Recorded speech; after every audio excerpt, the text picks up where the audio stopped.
है मम्मी तेरा काम खत्म नहीं हुआ अली? ये भी नहीं बढ़ जाएगा।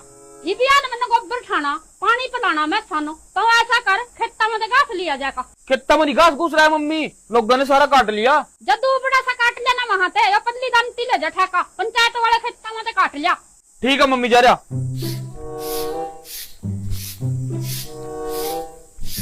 तू ना जा मेरे बादशाह एक वादे के लिए, एक वादा छोड़ के।